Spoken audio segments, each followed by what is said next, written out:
بسم اللہ الرحمن الرحیم۔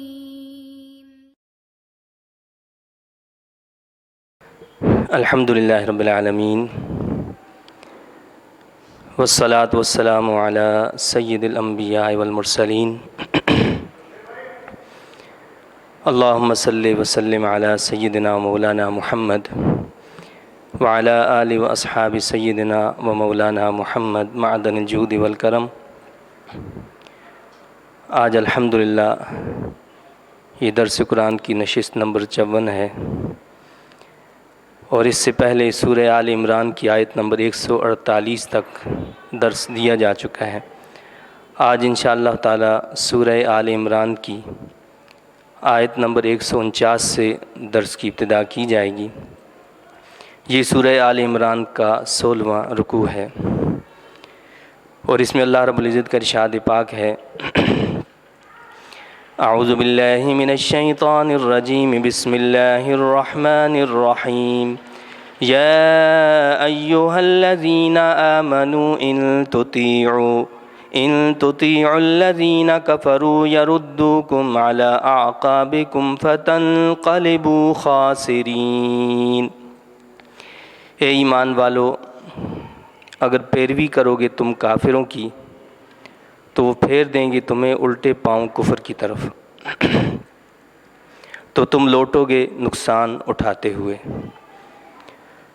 تو چونکہ غزوہ احد کے حوالے سے گفتگو ہو رہی تھی، اور اسی سلسلے میں پچھلے رکوع کے آخر میں اللہ تعالیٰ نے اپنے حبیب کریم صلی اللہ علیہ وسلم کو تسلی دی، اور اہل ایمان کو بھی واضح کیا، آگاہ کیا کہ یہ کمزوری، کم ہمتی دکھانا یہ ایمان والوں کا شیوا نہیں ہوا کرتا۔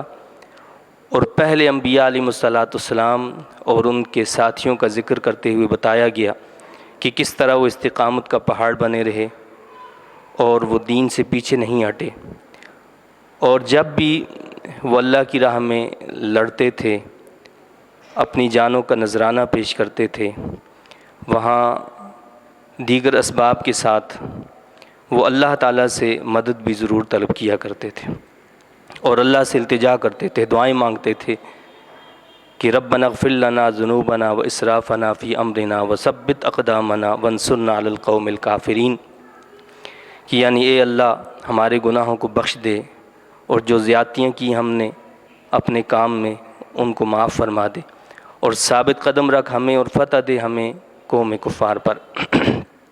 تو اللہ نے یہ واضح فرمایا کہ اللہ تعالیٰ نے ان کو دنیا میں بھی اس کا اجر دیا، اور فرمایا کہ آخرت کا اجر تو وہ بہت ہی اچھا ہے، اور اللہ تعالیٰ نیکوکاروں سے محبت فرماتا ہے۔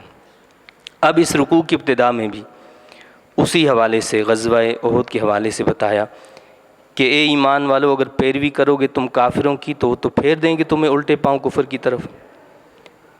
تم اگر ان کی باتوں پر چلو گے، ان کے مشوروں پر چلو گے، ان کی رائے کو اپنوں کی رائے پر ترجیح دو گے، ان کے مشوروں کو اپنوں کے مشوروں پر ترجیح دو گے، تو اس کا نتیجہ کیا ہوگا؟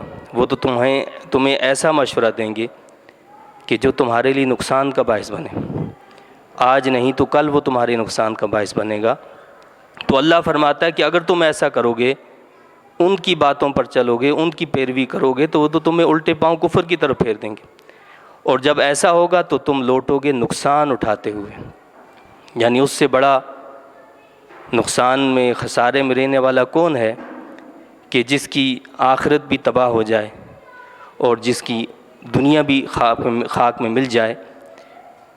آگے اللہ نے بتایا کہ یعنی ایک بندہ مومن جو اس کو کم ہمت نہیں ہونا چاہیے، دوسرے سہاروں کے بجائے سب سے بڑا سہارا، سب سے بڑا بھروسہ اسے اپنے رب پر ہونا چاہیے۔ یہ دنیا کے جتنے بھی سہارے ہیں یہ تو مکڑی کے جالے کی مانند ہیں، ان کی تو کوئی حیثیت نہیں ہے۔ اصل سہارا جس پر انسان کو بھروسہ کرنا چاہیے وہ اللہ کی ذات ہے۔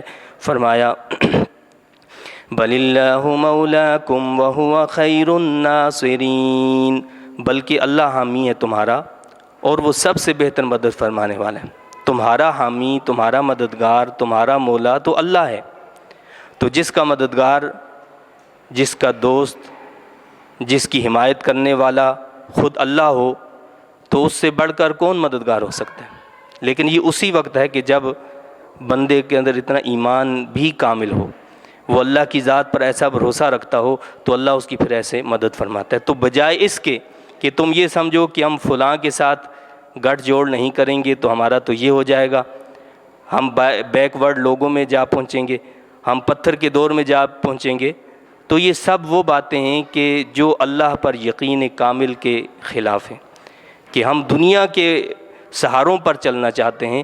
بندہ مومن دنیا کے سہارے پر نہیں، اللہ کی ذات پر، اس پر بھروسہ کرتے ہوئے، اس پر توکل کرتے ہوئے چلتا ہے۔ پھر آگے مزید اللہ نے وضاحت فرمائی، واضح کیا کہ بندہ مومن جو ہے، جو اللہ کی ذات پر کامل یقین رکھتا ہے، اس کو اپنا مددگار سمجھتا ہے، تو اللہ پھر کیا کرتا ہے؟ سَنُلْقِي فِي قُلُوبِ الَّذِينَ كَفَرُوا الرُّعْبَ بِمَا أَشْرَكُوا بِاللَّهِ مَا لَمْ يُنَزِّلْ بِهِ سُلْطَانًا وَمَأْوَاهُمُ النَّارُ وَبِئْسَ مَثْوَى الظَّالِمِينَ۔ ابھی ہم ڈال دیں گے کافروں کے دلوں میں رعب، اس لیے کہ انہوں نے شریک بنا لیا اللہ کے ساتھ اس کو جس کے لیے نہیں اتاری اللہ نے کوئی دلیل۔ تو اللہ نے فرمایا کہ ہم کافروں کے دلوں پر تمہارا رعب ڈال دیں گے۔ سیدنا عمر فاروق رضی اللہ تعالیٰ عنہ کا وہ جو مشہور واقعہ کہ کیسر روم کا سفیر جو ہے آیا اور پتہ کیا کہ جی آپ کے بادشاہ کہاں ہیں، تو فرمایا صحابہ کرام نے کہ ہمارے تو کوئی بادشاہ نہیں ہوا کرتے، تو فرمایا کہ کون ہوتا ہے؟ کہا کہ ہمارے تو امیر ہوتے ہیں۔ تو اس نے کہا کہ بھائی وہ کہاں ہیں؟ تو کہا کہ مسجد میں ہوں گے۔ مسجد میں وہ شخص گیا تو وہاں تو ایک بندہ موجود تھا، وہ بھی اینٹ کا سہرانہ بنائے ہوئے نیچے اس فرش پر لیٹا ہوا تھا۔ تو واپس آیا اور اس نے کہا کہ وہاں تو کوئی بندہ نہیں ہے سوائے ایک ایسے شخص کے۔ تو کہا کہ وہی تو ہمارے امیر ہیں۔ تو پھر جب جا کر اس نے دیکھا تو وہ کانپنے لگا۔ اس وقت کی سپر پاور جو تھی، کیسر روم کا جو سفیر تھا، تو وہ کانپنے لگا دیکھ کر کہ یہ ہے وہ ہستی کہ جس نے دنیا کے اندر انصاف قائم کیا ہوا ہے۔ تو یہ اللہ نے فرمایا کہ ہم ان پر رعب ڈالیں گے۔ اور احد میں بھی ایسا ہوا۔ ایسا کس طرح ہوا کہ وہاں پہلے تو اللہ تعالیٰ نے اہل ایمان کو جب تک وہ اطاعت اور فرمانبرداری کرتے رہے، اللہ نے فتح و نصرت سے نوازا۔ لیکن اب جہاں تھوڑی سی حکم عدولی ہو گئی، وہ سارا معاملہ پلٹ گیا، اور صورتحال ایسی پیدا ہو گئی تھی کہ اب شاید مسلمان ہمیشہ کے لیے مٹ جاتے، ختم ہو جاتے، رہتے ہی نہ۔ لیکن اللہ نے ان پر رعب ڈال دیا۔ کیسا رعب ڈالا؟ بھائی اب تو گنے چنے لوگ رہ گئے تھے، 70 صحابہ کرام وہاں شہید ہو گئے، اور خالد بن ولید جو اس وقت تک مسلمان نہیں ہوئے تھے، ان کی یہ رائے بھی تھی، وہ ابو سفیان سے یہ کہہ رہے تھے کہ چلو مدینہ پر حملہ کریں اور ان سب کو غلام بنائیں ہم اپنا۔ تو اس نے کہا نہیں، اس پر رعب طاری کر دیا اللہ تعالیٰ نے، یہاں تک کہ وہ واپس لوٹ گئے وہاں سے، احد سے وہ واپس مکہ کی طرف لوٹے۔ آدھے راستے میں جا کر ابو سفیان جو ہیں اس وقت تک وہ بھی مسلمان نہیں ہوئے تھے، تو ان کے ذہن میں بھی یہ بات آئی کہ ہم کیا کر رہے ہیں، ہم تو خالی ایسے جا رہے ہیں، آج تو ہمارے پاس موقع، ہم ان کو سب کو غلام بناتے ہیں اور ان کو مدینہ طیبہ کی یہ جو اسٹیٹ ہے یہ سب ختم ہو کر رہ جائے گی، سارا معاملہ ٹھپ ہو جائے گا۔ تو جب اس نے واپس لوٹنے کا ارادہ کیا تو اس کو خبر ملی کہ حضور انور صلی اللہ علیہ وسلم ایک لشکر لے کر اس کے پیچھے آ رہے ہیں۔ حضور انور صلی اللہ علیہ وسلم نے وہ صحابہ جو اس وقت شدید زخمی تھے ان کو بھی حکم دیا کہ چلو ان کا ہم تعاقب کریں، ان کے پیچھے چلیں۔ وہ سب اسی وقت تیار ہو گئے اور سب چل پڑے پیچھے۔ تو جب اس نے یہ سنا کہ ایک لشکر جرار آ رہا ہے ہمارے اوپر حملہ کرنے کے لیے، تو وہ وہیں سے واپس لوٹ گئے۔ اس طرح اللہ تعالیٰ نے اہل ایمان کا رعب ان پر ڈالا۔ اور حدیث شریف کا مفہوم ہے کہ حضور انور صلی اللہ علیہ وسلم کی ذات مقدسہ کے بارے میں فرمایا گیا کہ 2 یا 3 میل کے فاصلے سے کفار پر رعب ڈال دیا جاتا ہے حضور انور صلی اللہ علیہ وسلم کا۔ تو اللہ نے فرمایا کہ ابھی ہم ڈال دیں گے کافروں کے دلوں میں رعب، اس لیے کہ انہوں نے شریک بنا لیا اللہ کے ساتھ اس کو جس کے لیے نہیں اتاری اللہ نے کوئی دلیل، اور ان کا ٹھکانہ آتش جہنم ہے، اور وہ بہت بری جگہ ہے ظالموں کی۔ وَلَقَدْ صَدَقَكُمُ اللَّهُ وَعْدَهُ إِذْ تَحُسُّونَهُم بِإِذْنِهِ حَتَّى إِذَا فَشِلْتُمْ وَتَنَازَعْتُمْ فِي الْأَمْرِ وَعَصَيْتُم مِّن بَعْدِ مَا أَرَاكُم مَّا تُحِبُّونَ مِنكُم مَّن يُرِيدُ الدُّنْيَا وَمِنكُم مَّن يُرِيدُ الْآخِرَةَ ثُمَّ صَرَفَكُمْ عَنْهُمْ لِيَبْتَلِيَكُمْ وَلَقَدْ عَفَا عَنْكُمْ وَاللَّهُ ذُو فَضْلٍ عَلَى الْمُؤْمِنِينَ۔ اور بے شک سچ کر دکھایا تم سے اللہ نے اپنا وعدہ، دکھایا اللہ نے تم سے اپنا وعدہ، جب کہ تم قتل کر رہے تھے کافروں کو اس کے حکم سے۔ یعنی پہلے جو ہی تم احد میں پہنچے اور تم حضور انور صلی اللہ علیہ وسلم کی حکم کی پاسداری کر رہے تھے تو اللہ نے اپنا وعدہ سچا کر دکھایا، تم غالب آ گئے، یہاں تک کہ تم مال غنیمت حاصل کرنے لگے، وہ بھاگنے لگے کفار، تو اللہ نے کیا کیا؟ اپنے وعدے کو تو سچا کر دکھایا۔ کہاں تک سچا کر دکھایا؟ یہاں تک کہ جب تم بزدل ہو گئے اور جھگڑنے لگے رسول کے حکم کے بارے میں۔ اب یہاں سے مسئلہ سارا خراب ہو گیا کہ جب تمہارے اندر بزدلی آ گئی اور جھگڑنے لگے رسول اللہ صلی اللہ علیہ وسلم کے حکم کے بارے میں، وہ درے کے اوپر جو لوگ مقرر کیے گئے تھے تو ان کے جو کمانڈر تھے انہوں نے کہا کہ بھائی حضور انور صلی اللہ علیہ وسلم نے منع فرمایا کہ اس کو چھوڑنا نہیں ہے، اس گھاٹی کو آپ نے خالی نہیں چھوڑنا، یہیں رہیں۔ کہنے لگے نہیں، وہ تو اس لیے فرمایا تھا کہ مطلب یہ ہے کہ اگر ہمیں فتح جب تک نہیں ہو جاتی، اب تو فتح ہو گئی ہمیں، سب لوگ جو ہے مال غنیمت حاصل کر رہے ہیں، تو لہٰذا اب اس میں کیا ہونے لگا؟ جھگڑنے لگے، تعویلیں ہونے لگیں کہ نہیں یہ مطلب تھا اس لیے ہم جاتے ہیں، اور نافرمانی کی تم نے، تو وہاں پر کیا ہوا کہ ان کمانڈر کی بات کو نہیں سنا گیا اور سب لوگ اس گھاٹی کو خالی چھوڑ کر چلے آئے، سوائے تقریباً 10-12 لوگوں کے، وہ وہیں پر رہے جن کو بعد میں شہید کر دیا گیا، تو وہ اپنی جگہ پر قائم رہے۔ تو اللہ فرماتا ہے یہاں تک کہ جب تم بزدل ہو گئے اور جھگڑنے لگے رسول کے حکم کے بارے میں اور نافرمانی کی تم نے اس کے بعد کہ اللہ نے دکھا دیا تھا تمہیں جو تم پسند کرتے تھے۔ تم کیا پسند کرتے تھے؟ کہ ہمیں فتح اور کامیابی ملے، اللہ نے تمہیں فتح اور کامیابی دکھا دی، تم نے اپنی آنکھوں سے مشاہدہ کر لیا، لیکن وہ جو تم نے اذا فشلتم وتنازعتم فی الامر والا معاملہ کیا کہ تم بزدل بن گئے، تم نے جو بزدلی دکھائی اس نے سارے معاملے کو خراب کر دیا۔ یہاں یہ بات بھی واضح ہوتی ہے کہ رسول صلی اللہ علیہ وسلم کے حکم کی تعمیل جس طرح ضروری ہے، اسی طرح جسے رسول اللہ صلی اللہ علیہ وسلم نے امیر مقرر کیا ہے، کمانڈر بنایا ہے، اس کی اتباع اور اس کی اطاعت بھی ضروری ہے۔ یہ سارا معاملہ خرابی کہاں ہوئی؟ مقصد یہ ہے کہ اللہ کے رسول صلی اللہ علیہ وسلم کے حکم کی نافرمانی تو انہوں نے نہیں کی، انہوں نے تو اس میں تعویل کی کہ نہیں اس سے مراد یہ تھی، ہم رسول اللہ صلی اللہ علیہ وسلم کے حکم کی نافرمانی نہیں کر رہے۔ ہاں اپنے امیر کی اطاعت نہیں کی، اپنے امیر کی بات کو نہیں مانا۔ یہ جو ڈسپلن ہوتا ہے کسی جماعت کا، وہ ڈسپلن جب نہیں قائم کیا جاتا اور امیر کی اطاعت نہیں کی جاتی تو وہاں ساری خرابیاں پھر پیدا ہونا شروع ہو جاتی ہیں۔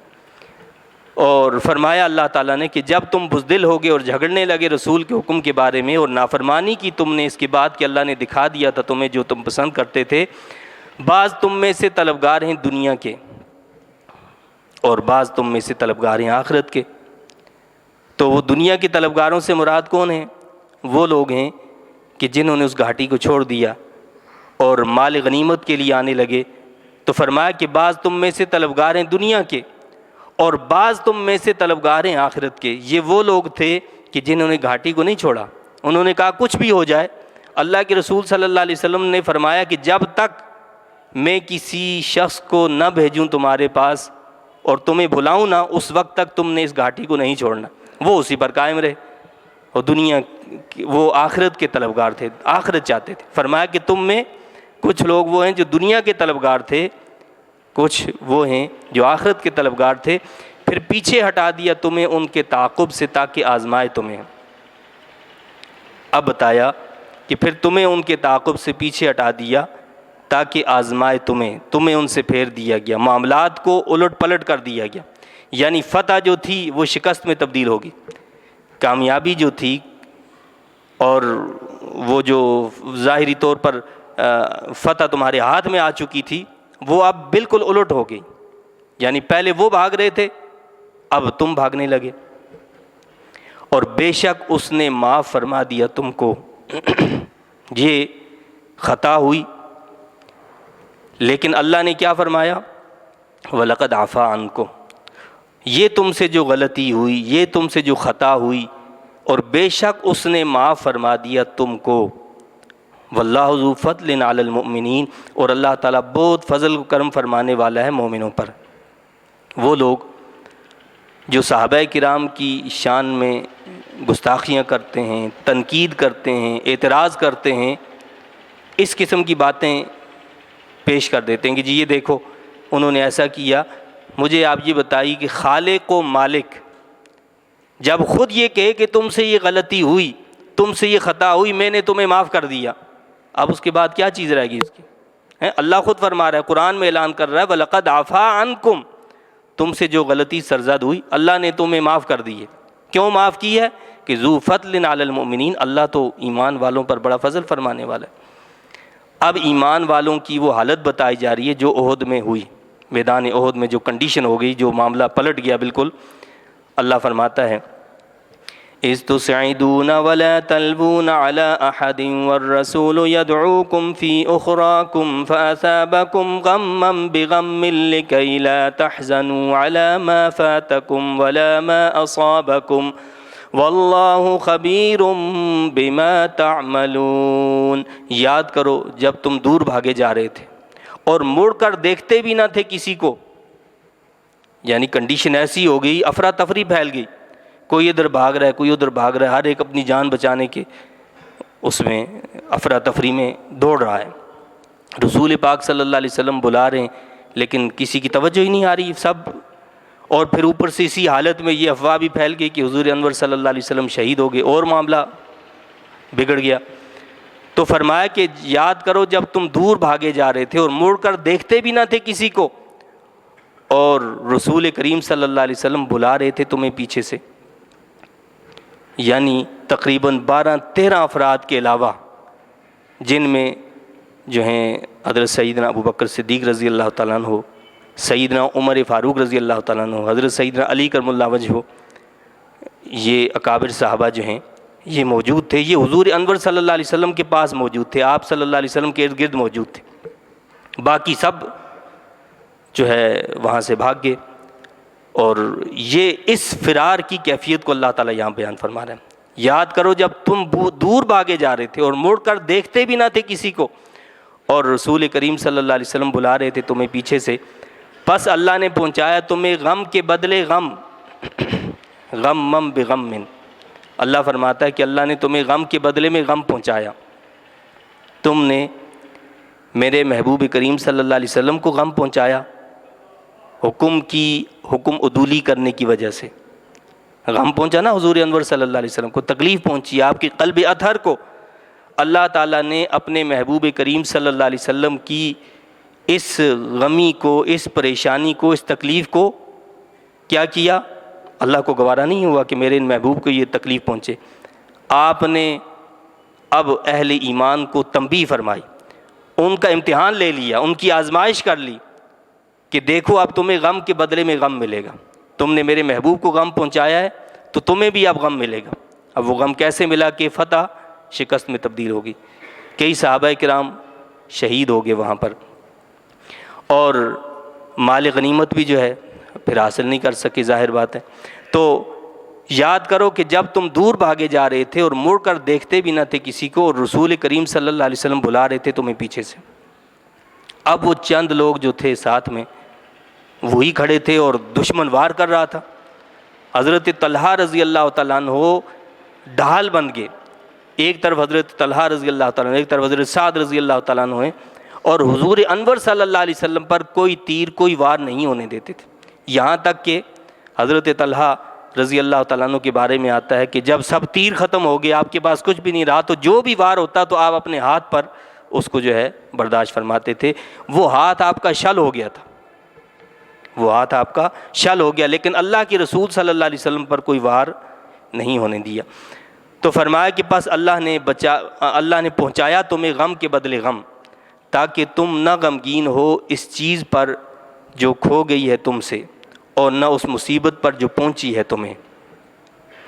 اب ایک اور وجہ اللہ نے بتائی یہاں کہ یہ غم، یہ تکلیف، یہ پریشانی کیوں دی جاتی ہے۔ فرمایا کہ اس کی وجہ یہ بھی ہوتی ہے کہ اگر انسان کو کبھی غم تکلیف پہنچے ہی نہ، اور پھر اچانک اسے کوئی تکلیف اور غم پہنچے، وہ کیسے برداشت کرے گا؟ تو غم اور تکلیف پہنچانے کا ایک مقصد یہ ہوتا ہے کہ اگر انسان پر ایسے حالات آ جائیں تو وہ برداشت کرنے کے قابل ہو جائے۔ تو یہ اس لیے کیا ہے کہ آنے والے حالات میں اور آنے والے وقتوں میں اگر تمہیں کوئی مصیبت، کوئی مشکل، کوئی پریشانی پہنچ جائے تو تمہارے اندر صبر ہونا چاہیے، تمہارے اندر برداشت کا مادہ ہونا چاہیے، اور کسی چیز پر غم نہیں کرنا چاہیے، اس لیے کہ وہ تکلیف بھی من جانب اللہ ہوتی ہے۔ جس طرح ایک راحت اللہ کی طرف سے ملتی ہے، تکلیف اور غم بھی اسی کی جانب سے ملتا ہے۔ تو فرمایا کہ لِكَيْ لَا تَحْزَنُوا عَلَىٰ مَا فَاتَكُمْ، تاکہ تم غمگین نہ ہو اس چیز پر جو کھو گئی ہے تم سے۔ کوئی چیز ضائع ہو گئی، مال کا نقصان ہو گیا، کوئی اور نقصان ہو گیا، پھلوں کا نقصان ہو گیا، غم کرنے کی کیا بات ہے؟ غم سے کیا وہ ساری چیزیں واپس لوٹ آئیں گی؟ پریشان ہونے سے وہ چیزیں واپس لوٹ آئیں گی؟ یہ اہل ایمان کو اللہ نے درس دی ہے، بتایا ہے، تعلیم دی ہے کہ اگر آپ کو نقصان ہوا ہے، وہ نقصان بھی اللہ کی مرضی اور اس کی منشا سے ہوا ہے، تو اس پر غم نہ کرو، بلکہ اللہ پر بھروسہ کرو، اور نہ اس مصیبت پر تم غمگین ہو جو پہنچی ہے تمہیں، اور اللہ تعالیٰ خبردار ہے جو کچھ تم کر رہے ہو۔ اب اس کے بعد اللہ تعالیٰ کے مزید انعام کا ذکر ہے، وہیں احد کے اندر جو اللہ کا انعام ہوا۔ ثم انزل عليكم من بعد الغم امنة نعاسا يغشى طائفة منكم وطائفة قد اهمتهم انفسهم يظنون بالله غير الحق ظن الجاهلية يقولون هل لنا من الأمر من شيء قل إن الأمر كله لله يخفون في أنفسهم ما لا يبدون لك يقولون لو كان لنا من الأمر شيء ما قتلنا هاهنا قل لو كنتم في بيوتكم لبرز الذين كتب عليهم القتل إلى مضاجعهم وَلِيَبْتَلِيَ اللَّهُ مَا فِي صُدُورِكُمْ وَلِيُمَحِّصَ مَا فِي قُلُوبِكُمْ وَاللَّهُ عَلِيمٌ بِذَاتِ الصُّدُورِ۔ اب اللہ جس نے غم پہنچایا، تکلیف دی، وہ اس غم کا مداوع بھی تو کرتا نا پھر۔ تو کیا فرمائے رب کائنات نے، تمہیں غم پر غم پہنچایا گیا، تکلیف پر تکلیف دی گئی تمہیں، پھر اس نے اس کا توڑ بھی کیا۔ کیا کیا؟ پھر اتاری اللہ تعالیٰ نے تم پر غم و اندوہ کے بعد راحت، یعنی غنودگی جو چھا رہی تھی ایک گروہ پر تم میں سے۔ اب ایسی حالت میں کہ جب دشمن سامنے مقابلے میں موجود ہو اور لڑ رہے ہوں، اور ایسے میں انسان کی کیا حالت ہوتی ہے؟ کیا کبھی نیند آ سکتی ہے ایسے میں؟ نیند تو کوسوں دور بھاگ جاتی ہے۔ یہ اللہ کا انعام اور اکرام کہ رب کائنات نے اسی حالت میں، جب وہ شدید زخموں سے بھی چور تھے، دشمن کا مقابلہ کر رہے تھے، اہل ایمان پر غنودگی طاری کر دی۔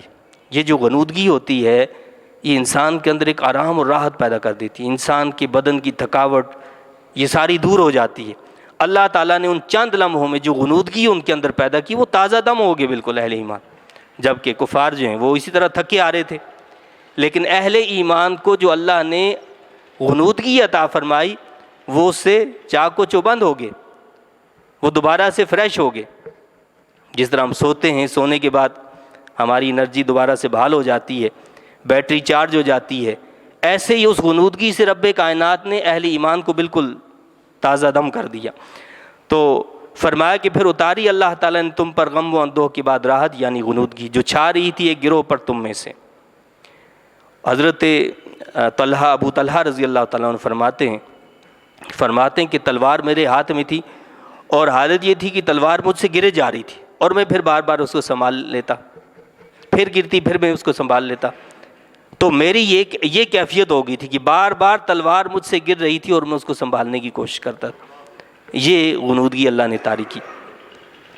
اور ایک جماعت ایسی تھی جسے فکر پڑا ہوا تھا صرف اپنی جانوں کا.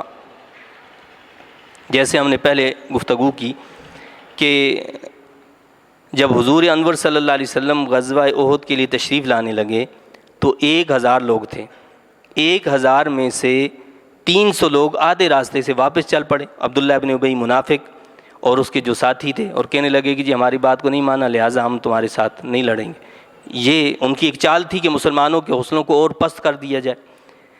اب یہ جو 700 لوگ رہ گئے تھے، ان 700 لوگوں میں بھی انصار صحابہ کرام رضوان اللہ تعالیٰ علیہم اجمعین کے ساتھ کچھ لوگ وہ تھے کہ جو ان کے رشتہ دار تھے، رشتہ داری کی وجہ سے ان کے ساتھ ہو پڑے تھے. وہ کیا تھے؟ رشتہ داری کی وجہ سے ان کو ان کے ساتھ رہنا پڑا. تو منافقین کا ایک گروہ یہاں پر بھی موجود تھا جن کے بارے میں یہاں یہ بتایا جا رہا ہے کہ ایک گروہ پر تم میں سے جو ہے وہ غنودگی چھا رہی تھی، اور ایک جماعت ایسی تھی جس صرف فکر پڑا ہوا تھا صرف اپنی جانوں کا. انہیں اس بات کی فکر نہیں تھی کہ رسول اللہ صلی اللہ علیہ وسلم کو تکلیف پہنچے یا مسلمانوں کو کوئی تکلیف پہنچ رہی ہے، کچھ ہو رہا ہے. نہیں، انہیں اپنی فکر تھی کہ یہ کیا ہو رہا ہے، ہم کیوں اس میں پھنس گئے.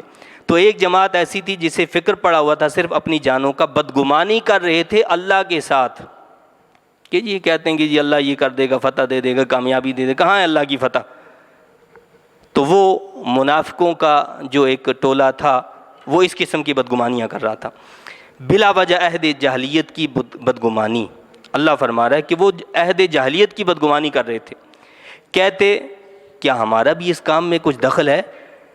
وہ یہ باتیں کر رہے تھے، کیا ہمارا بھی اس کام میں کچھ دخل ہے؟ ہم اتفاق یہ ہے کہ ان کی رائے بھی یہی تھی کہ یہ لڑائی جو ہے مدینہ طیبہ سے باہر نہیں بلکہ مدینہ طیبہ کے اندر رہ کر لڑی جائے. یہ کسی اصلاح کی وجہ سے نہیں بلکہ ان کی بزدلی کی وجہ سے تھا. بزدلی کی وجہ سے ان کا یہ مشورہ تھا کہ نہیں جی بس مدینہ طیبہ کے اندر رہ کر لڑی جائے، باہر نہ لڑی جائے.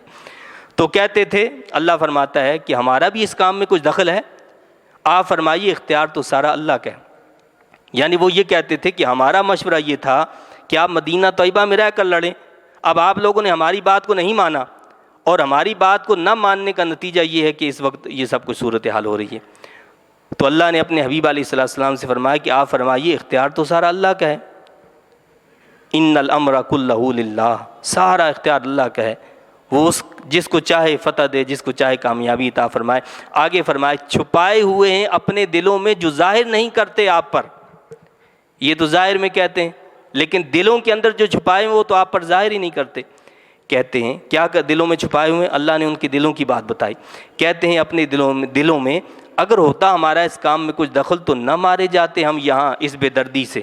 یعنی ہماری بات کو آپ مانتے تو یہ ہمارے جو ساتھی شہید ہوئے یہ شہید نہ ہوتے. تو آپ نے ہماری بات کو نہیں مانا، آپ ہمارے کہنے پر نہیں چلے. نعوذ باللہ.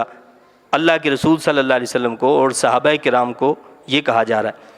تو کہنے لگے کہ جی کچھ دخل تو اس کام میں ہمارا نہیں ہے. اگر ایسا ہوتا کہ تم ہماری بات کو مان لیتے تو کیا ہوتا؟ تو ہمارے یہ جو ساتھی ہیں یہ نہ مارے جاتے. آپ فرمائیے کہ اگر تم بیٹھے ہوتے اپنے گھروں میں تو ضرور نکل آتے وہاں سے وہ لوگ، لکھا جا چکا تھا جن کا قتل ہونا اپنی قتل گاہوں کی طرف. ہم یہ سمجھتے ہیں نا کہ جی میدان میں چلے گئے تو موت آ گئی. اللہ فرماتا ہے کہ ایسا نہیں ہے، ایسا نہیں ہوتا کہ جی میدان میں آپ چلے گئے تو موت آ گئی، بلکہ جس کی موت جہاں پر لکھی ہوتی ہے وہ خود بخود وہاں پہنچ جاتا ہے. جیسے کہ رزق کے بارے میں ہے کہ انسان کا رزق جو ہے وہ جہاں پر لکھا ہوگا وہ وہاں پہنچ جائے گا، کسی بھی صورت پہنچ جائے گا. اسی طرح انسان کی موت جہاں پر لکھی ہوگی وہ وہاں پہنچ کر رہے گا. ہمارے ایک ساتھی دوست سنا رہے تھے، ہمارے حلقہ رحمانی کے ایک بزرگ جو پاکستان میں بانی ہیں حلقہ رحمانی کے، حضرت شاہ محمد فاروق رحمانی رحمۃ اللہ علیہ، کہ ان کے پاس ایک شخص آیا، ایک پائلٹ تھا. تو آپ نے اس کو، وہ جانتا نہیں تھا ان کو، ان کے پاس آیا اور دنیا دار قسم کا آدمی تھا. اور کسی کے ساتھ آیا تو ان کی وجہ سے ان کی تواضع بھی کی گئی، اور ان کو کہا کہ پائلٹ صاحب آپ فلاں تاریخ کو جو ہے نا جہاز نہیں اڑائیے گا. تو وہاں تو سن لی بات، بعد میں آئے تو اپنے جو دوسرے ہمارے جو بزرگ ہیں حلقہ رحمانی کے حضرت عارف شاہ رحمانی رحمۃ اللہ علیہ، وہ ان کے دوست تھے. کہنے لگے کہ یہ کیسی باتیں کر رہے ہیں کہ ابھی تو مجھے بھی پتہ نہیں ہے، نہ میرے محکمے کو پتہ ہے کہ میری اس تاریخ کو ڈیوٹی بھی ہوگی یا نہیں ہوگی، اور یہ کیسی باتیں کر رہے ہیں. تو انہوں نے کہا کہ بھائی فقیر نے جو بات کہی ہے تم اس کو سن لو، نوٹ کر لو بس. انہوں نے نوٹ کر لی اپنے پاس یہ بات. وہ تاریخ جب آئی، اتفاق سے ایسا ہوا کہ اس تاریخ سے پہلے ان کے دوسرے دوست ان کے پاس آئے اور انہوں نے کہا کہ جس طرح میرا معاملہ ہے، فلاں تاریخ کو میری بیٹی کی شادی ہے، جو ہے یہ معاملہ ہے، لہٰذا ہم ڈیوٹی چینج کر لیتے ہیں، فلاں تاریخ کو تم جاؤ اور فلاں تاریخ کو. آپس میں ایڈجسٹمنٹ ہو گئی. کہا کہ ٹھیک ہے. اب وہ تاریخ جو تھی، اس تاریخ میں جب وہ پائلٹ دوسرا جو ہے یعنی جس سے ہو گیا معاملہ طے کہ جی ٹھیک ہے اس تاریخ کو آپ جاؤ، وہ جہاز کریش ہو گیا. اب اس شخص کے دماغ میں آئی وہ تاریخ یاد آئی، اس کو پہلے تو یاد نہیں تھی. اب وہ فوراً پہنچا کہ یہ کیا معاملہ ہے. وہ تاریخ جس میں جہاز کریش ہوا، انہوں نے فرمایا کہ اس تاریخ کو تم نہیں چلانا، تم نہیں جانا اس دن. اور وہ دوسرا شخص چلا گیا، اور معاملہ کیا ہوا کہ دوسرا خود آیا کہ جی میں نے وہاں جانا ہے. کہنے کا مقصد یہ ہے کہ جس کی موت جہاں لکھی ہوتی ہے وہ کسی نہ کسی بہانے وہاں پہنچ جاتا ہے. اللہ نے یہاں فرمایا جس کی موت لکھی تھی اگر وہ گھر میں بھی بیٹھا ہوتا وہ اس وقت چل کر یہاں آ جاتا. جس طرح انسان کی موت کا وقت لکھا ہے، اسی طرح انسان کی موت کی جگہ بھی لکھی ہوئی ہے. وہ اپنی جگہ سے بھی نہیں ہٹے گا. جس جگہ پر اس کی موت لکھی ہے وہ اسی جگہ پر پہنچے گا، دوسری جگہ پر موت نہیں آئے گی. اگر کسی کی موت جو ہے اللہ نے مسجد میں لکھی ہے تو مسجد میں ہی آئے گی، وہ کہیں پر بھی ہو. اور کسی کی موت کسی اور جگہ پر ہے تو اس کی موت اسی جگہ پر ہوگی، وہ کسی نہ کسی صورت وہاں جا پہنچے گا. تو اللہ نے فرمایا کہ فرمائیے اگر تم بیٹھے ہوتے اپنے گھروں میں تو ضرور نکل آتے وہاں سے. وہ لوگ لکھا جا چکا تھا جن کا قتل ہونا اپنی قتل گاہوں کی طرف. یہ سارے مصائب اس لیے تھے تاکہ آزما لے اللہ تعالیٰ جو کچھ تمہارے سینوں میں چھپا تھا، اور صاف کر دے جو میل کچیل تمہارے دلوں میں تھا. اور اللہ تعالیٰ خوب جاننے والا ہے سینوں کے رازوں کا. ان الذین تولوا منکم یوم التقى الجمعان انما استزلهم الشیطان ببعض ما کسبوا ولقد عفا اللہ عنہم ان اللہ غفور حلیم. بے شک وہ لوگ جو پیٹ پھیر گئے تم سے اس روز جب مقابلے میں نکلے تھے دونوں لشکر، تو پھسلا دیا تھا انہیں شیطان نے بوجہ ان کی کسی عمل کے. یعنی وہ جو افراتفری میں اہل ایمان صحابہ کرام بھی جو ہے وہاں سے فرار ہونے لگے، اس کے بارے میں بتایا. اور بے شک اب معاف فرما دیا اللہ تعالیٰ نے انہیں. دوبارہ اللہ نے اسی بات کو لوٹایا ہے، تاکید کی ہے کہ تم سے غلطی ہوئی لیکن کیا ہے وَلَقَدْ عَفَا اللَّهُ عَنْهُمْ، اللہ نے تمہیں معاف کر دیا. کیوں معاف کیا؟